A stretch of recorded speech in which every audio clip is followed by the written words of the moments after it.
my last one is going to be Roberto Cavalli.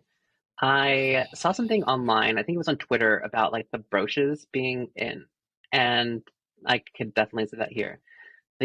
So many of the looks started out and they all had like a brooch somewhere, whether it be at the neck, the bust, at the waist. It's giving like Miami with look number 4, and it's repeated again in look number like 13, where it's that like maybe 1950s with the shorts and like the skirt situation. I could see this like on Lucille Ball and like she's at the pool. But then I think one of my favorite dresses is look number 10. I wasn't expecting that one. I saw look number 12 walk down the runway and she was actually having, I don't know, something was wrong, but she was like struggling in some way. And so that was concerning. Look number 11, I think, was too similar to like a YSL. Yes, Other that people have done jumpsuit it that they just better. put out. Number 19, I feel like is a bit more on brand for them with, bombastic prints and animal print.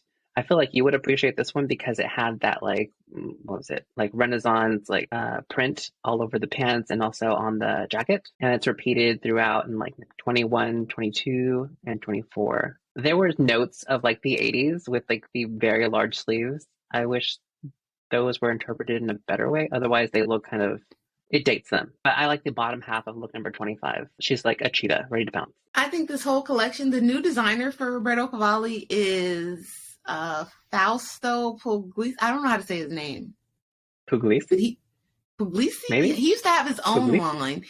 And it was very like Italian, more is more, like big stars and a lot of embellishments and stuff like that. So I think he's kind of perfect for Roberto Cavalli, and I can see a lot of his influences from his line in this, especially like with look number 29 with that big embellished palm tree on it. That's very like Fausto when he had his own line and brand.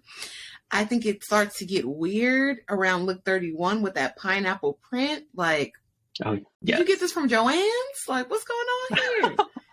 So yeah, just I think everything was fine up until that pineapple print. And I don't know, maybe SpongeBob was in the air for everybody, but I think that that's odd.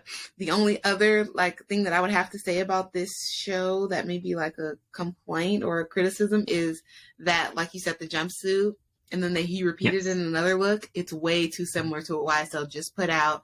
And like every girl, every celebrity has worn that jumpsuit on social media already and out to red carpet events. So like, why would you include it in the show here? 38, 39, 40, 41 are all like his signature, that big pleating sticking out. Like he used to do that on his collections too, like origami folds with fabric and like odd placements. I wasn't in love with them. I feel like my favorite look out of this collection is number 51. Adut, yes. I don't know why Yes. I say Adut. Adut. But she looks great. She looks fantastic. Yes. And She was in a sleeve lot work of with shows it. this season. Love to see My it. favorite look, yes, love to see it. My favorite look from this show is 44. It's a close second to, so 24 and the black dress are very like Roberto Cavalli classic. You could put that in any year of the show and it would work. The brooch on the black look is kind of odd. Like, let's just throw that palm tree on there.